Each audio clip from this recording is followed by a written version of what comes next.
ዕለት አልዘነጋው ያደግነት እናቴ ሆይ ምልሽ ኪዳነ ምሕረት እምዬ ሆይ ምልሽ ኪዳነ ምሕረት ስላለኝ ነው ምክንያት አልረሳውም ያንን ዕለት አልዘነጋው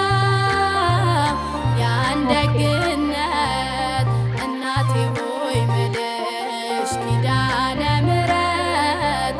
እምዬ ሆይ ምልሽ ኪዳነ ምሕረት ስላለኝ ነው ምክንያት እንግዲህ አማራጭ ያለ አማራ አንድ መከራከሪያ ሲወጣ